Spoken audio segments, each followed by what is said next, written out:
Hello, I'm Sheryl McCarthy of the City University of New York. Welcome to One to One. Each week, we address issues of timely and timeless concern with newsmakers and the journalists who report on them, with artists, writers, scientists, educators, social scientists, community activists, government leaders. We speak to each one to one. I'm pleased to welcome Professor Madhulika Khandelwal to the program today. Born and educated in India, she came here to learn more about American history so she could go back and teach her students back home. What she learned, however, was about the history of Indian immigrants in America, in New York in particular, and from there, about the many other Asian groups that add spice and color to the city's melting pot. Yet many New Yorkers know little about this growing community. Who are the Asian Americans of New York? Where do they live? And as their numbers have increased, what impact are they having on the city and vice versa? Welcome. Thank you. So tell me a little about your background and what brought you to New York City. I should say that the most important reason why I came to New York was to do research on Indian immigrant community here. And I was a professor. You were already teaching history? Yes, in India. Okay, at college level? Yes, okay. At University of Delhi, okay. Which is a very large university comparable to CUNY, with different colleges, like CUNY, urban colleges. And I was teaching history there. I was a history professor. And I was teaching many courses in history. One of them was American history. And it was a survey course. And I always felt I did not know that much about American history. I need to know more. So I thought I should come to USA, do a course for a couple of years and learn more about American history, if possible, do some research and a lot of reading. So I could go back and teach my students better American history. What it got transformed into was my own research here, doctoral research into immigrant communities, starting with Indian immigrants. And basically, I found myself very involved in these communities in New York City. And my research really became, and my interest changed into the multicultural New York. And within that, the impact of immigration. So from a historian, I became, if you want to call it, interdisciplinary professor who was interested in issues of multiculturalism, of cultural diversity, of immigration, and within that, the changing Asian America. And basically your study of the Asian American communities in New York and their interaction with other groups became your dissertation, right? Right. Now, whenever I get off the 7 train at Main Street in Flushing, or when I go down to the Lower East Side and walk around, I'm always amazed. It's like stepping into a different culture, a different country. It's like being in Asia. And I don't know of any other ethnic group in the city that seems so concentrated. Not even when I go into, like East Harlem, do I feel like I'm in a different country. Why is this? Well, first of all, there are different Asian American communities. Right, That's one population in the United States of America that is comprised of so many ethnic groups and cultures and languages and religions and so on and so forth. It's actually very little that is common among them, except for the fact that they all come from some part of Asia, or their ancestors have come from some part of Asia. So while these people have been coming for quite some time to the United States of America, some people begin to build concentrations, right? And while you find Asian Americans all over New York City, different populations, there are some neighborhoods where the communities are so concentrated. They start their businesses there, they build organizations there, they have cultural activities happening there. And in many cases, they become also their transportation hubs as well, as in Flushing. Right. So what you begin to see is arrival of new immigrants in those areas as well. So there are layers and layers of immigrant communities, but also older communities that make home in these places. So that's why you feel both touch of Asia, because especially new immigrants when they're coming, they do bring their own kind of environs and their own identities and experiences and traditions to this new place. But are Asians more insular than other immigrants who come to this country? I don't think No? so. No, I No? don't think so at all. I mean, there's a history of Asian Americans in this country. They are 4, 5 generations old. And if you look at that population, they are as American as any other group. They sometimes look alien or foreigners because of the Asian look that they may have. But that's true for any group. Yeah. So if you talk to them, especially people who have been here for more than one generation, you know, the moment you have a conversation with them, a communication with them, you'll realize how American they are. Oh, okay. Okay. Now, Asians now comprise about 12% of the city's population. Yes. About 1 million altogether, is that correct? Absolutely. So who are they? Where are they from? And in terms of numbers, what are the largest, in terms of nations where they come, what are the largest groups in descending The order? largest in New York City are Chinese. Okay. Chinese Americans who are both one of the oldest Asian groups, large Asian groups. So you would have Chinese in Chinatown, in Manhattan, in Brooklyn, and in the last 30, 40 years, growing populations in Queens. In fact, Queens has probably the largest Chinese population in New York City, lives in Queens. So you have the older populations and you have the newer, very recent populations. The second largest are South Asians, who are actually so many nationalities. The largest are Indians from India, who by themselves are very diverse within coming from India. It's not even one ethnic group, you know, in a kind of traditional sense, but also Bangladeshis, Nepalese, Pakistanis, Sri Lankans. We would now include Afghanis in that population. And recently I was talking to somebody and their populations of Bhutanis, if you would include Tibetans in that, you know, so it's a kind of very composite group. And the third largest are Korean Americans, and then are Filipinos. Filipinos are very big in terms of size on the West Coast and even in Hawaii and those kind of things. In New York, they're not that large, so sometimes they are invisible. People don't realize they're a very large community, and also they don't have very big concentrations in one neighborhood. So sometimes, you know, you may miss on them, but they are pretty significant. And then there are smaller populations of so many groups. Well, obviously, you know, Chinatown has been there for generations, but why Queens? Queens, because of immigration, and especially post-1965 immigration. So when this immigration opened after 1965, immigrants came from different parts of Asia. They also came from other countries, Latin America, Caribbean, and almost every part of the world. And these immigrants were looking for places that were new in the sense that they were open. You know, many of them realized they could not live in Manhattan because of the rents and those kind of things, right? So some of the people may be working in Manhattan, but they chose to live away from Manhattan, and transportation was a big part of it. And were these more educated, highly skilled Asians? I know the Indians were. Right. The post-1965 immigration, if you look at that, especially the Asian immigration I'm talking about, initially, in late 1960s and 1970s, a large number of immigrants across the board were educated, middle class. Many of them were coming from urban areas. And then gradually what you begin to see is in 30, 40 years, a more mixed population. With Indian immigrants, I mean, there was a time when people thought that every Indian in New York City and United States of America would be a doctor or an engineer. And gradually, you begin to see, you know, a more diverse pattern. How does, I mean, is my sense, how does the demographics of Queens differ from the demographics of Chinatown? Is it much more diverse than Chinatown? Well, Chinatown, by the name, would be predominantly Chinese, and also some of these populations have come here, you know, for 100 years, at least more than a century. So it reflects the immigration pattern of that whole time, right?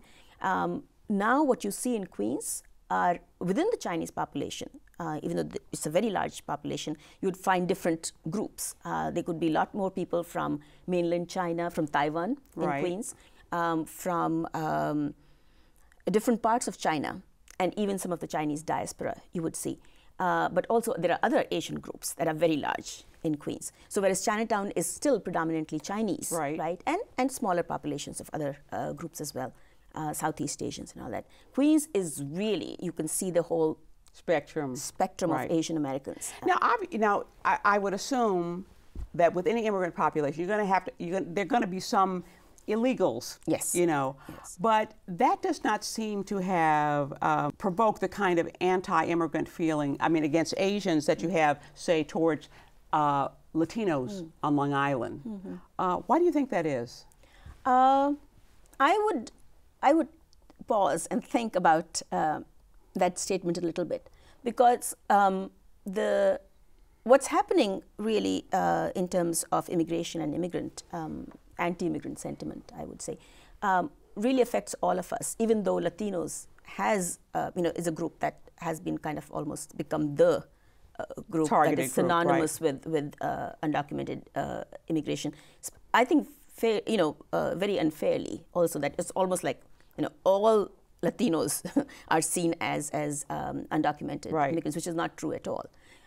But also on the other side of it, there are Asian immigrants who are treated maybe not as undocumented immigrants, but more as foreigners, eternal foreigners in this country. So if they have an accent in their English, it's like, oh, you don't belong here, kind of thing. Or you are like fresh off the boat, you are not an American really to any degree, right? So there are these other kind of broader I would say, approaches towards immigrants that Asians are also affected by. But for me, the central question is not so much the legal status of an immigrant, but more that they are welcome here or not welcome here. And they most of the time you would see almost all immigrants based on language, based on accent, based on different things, is that you are you, in a sense, immigrants are seen as you're a foreigner here, you're just alien here. And I just want to say that New York City, one of the reasons why it's a great city is because it has been so open to immigrants always. Right. We're going to take a break, then we'll be back with more from Professor Madhulika Khandelwal, Director of the Asian American Center at Queens College. I knew it wasn't going to be easy. Some things take a while to come back. 3, 2, champions! But I've got some good buddies. I guess they're helping me figure it out. Being used to doing something with a cigarette makes it hard to do it without one. But if I can relearn to hang out with my friends without cigarettes, then I can relearn anything without cigarettes. Relearn life without cigarettes, free at becomeanx.org, a new way to think about quitting.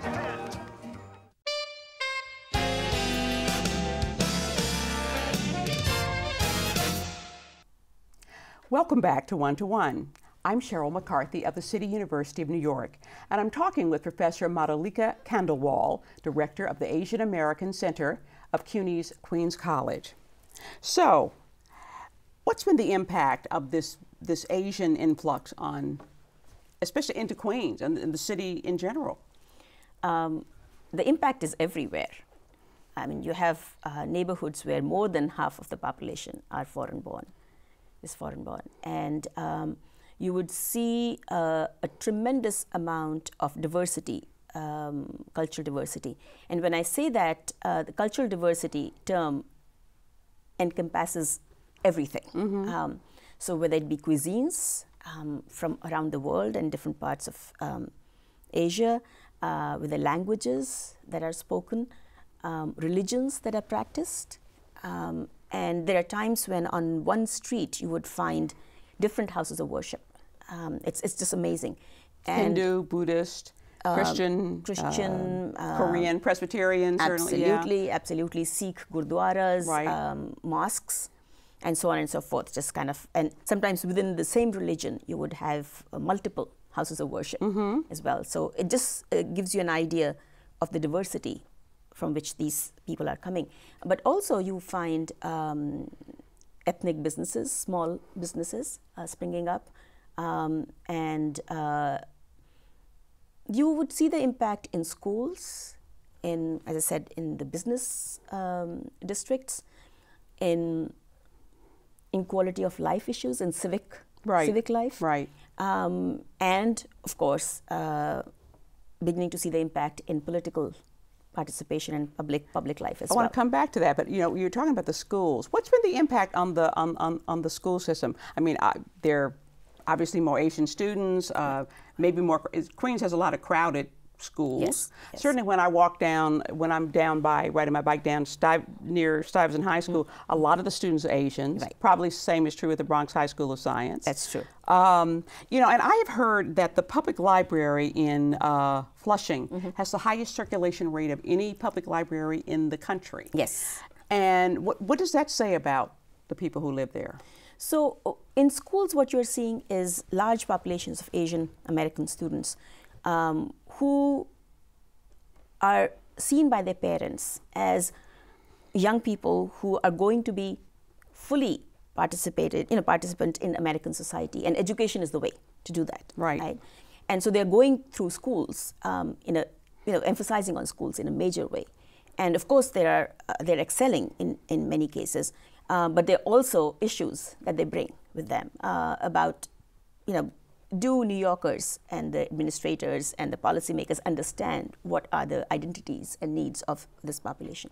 So you have both the successes, so-called successes, but also issues that come with these people.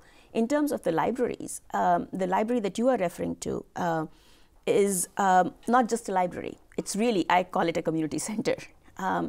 So this library and many other libraries in the New York public library system and the Queens public library system, they really offer services.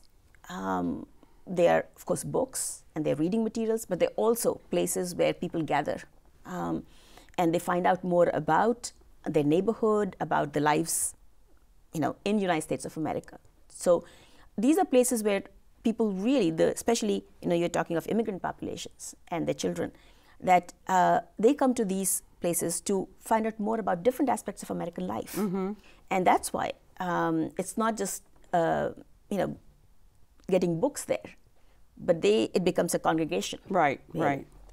right. We talked about, politics. Now the city has 3 Asian elected officials. It has the comptroller, John Liu, and 2 city council members.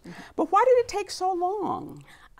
It's a hard question to answer because also how recent this is. We're saying 3 public officials. Very recent. Yes, and Controller John Liu became the first Asian American ever. And that was only, maybe about 8 years ago? 8 years ago, 9 years ago. For city council. Absolutely, person. and that too at city council. Right.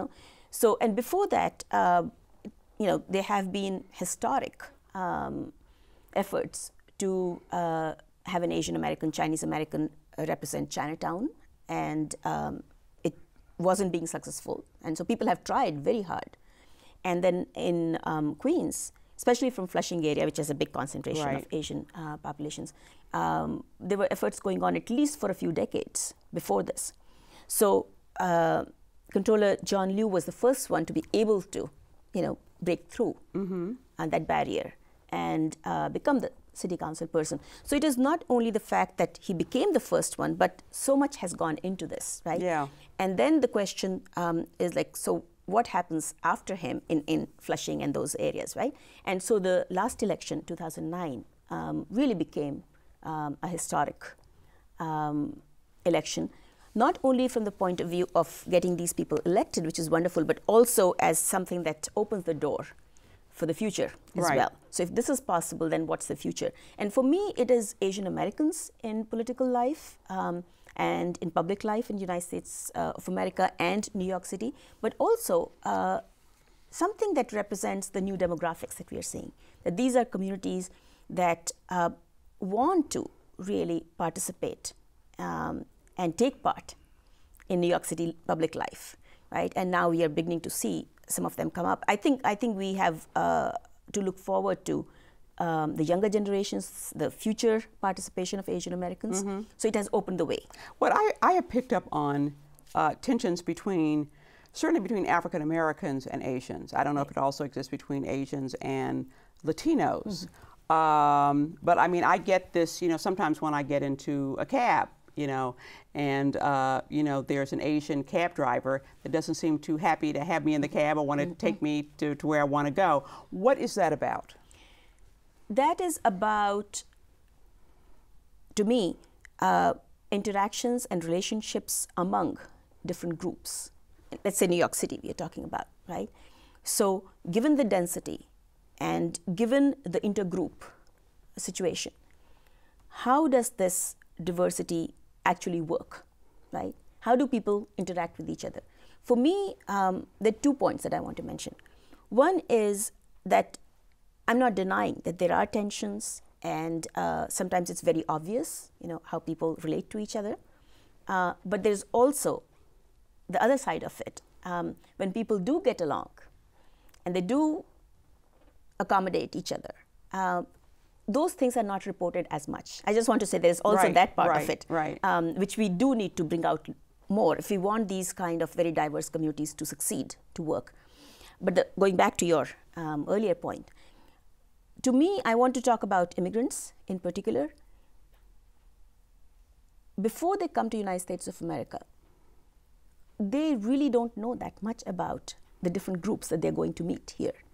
And they also come from their own identity. They're kind of like they're trying to figure out who they are in the United States of America.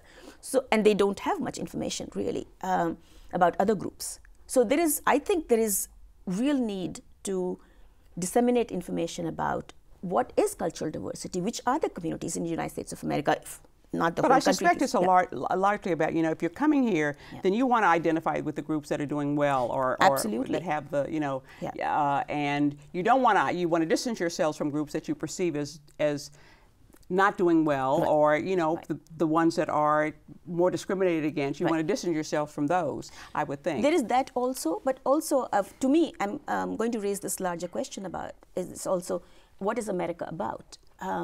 America is not only about having your American dream in terms of a house and doing well economically, but it's also about the progressive struggles, about the civil rights. And when people know about that before they come here or after they come here, then they have more choice. You know, they'll take less time to really see where their paths will take them, right? I would like to know, especially the younger people and the immigrants, to learn more about what happened 30, 40 years ago. How are some of these struggles won? Not automatically, but it's a democracy in process project, right? And how different groups in this country have really led these struggles. We've got 1 minute left in which you can tell me about the Asian American Center at Queens College. Well, Asian American Center has been at Queens College for over 20 years and a community-oriented research center to really raise some of these issues and to do research projects for education of all people, all communities. But also recently what we are doing is we are building a curriculum, an interdisciplinary program, Asian American Pacific Islander Community Studies program that will emphasize these things and especially bring them into courses so that our younger generation of all backgrounds can learn about these things. Do you have a lot of students taking the courses that you have now? We are just beginning to offer courses now. And we're also doing a lot of events, talks, and seminars and discussions on campus, which will be supporting the courses as well. Terrific. We're out of time. I wish we could go on. It's a very interesting subject that we're talking about. But I want to thank Professor Madhulika Khandelwal of the Asian American Center of Queens College for joining us today. And for the City University of New York and One to One, I'm Sheryl McCarthy.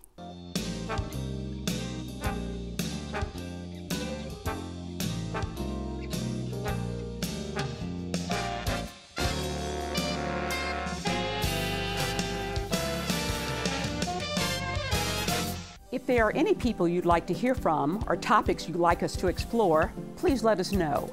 You can write to me at CUNY TV, 365 Fifth Avenue, New York, New York, 10016, or you can go to the website at cuny.tv and click on Contact Us. I look forward to hearing from you.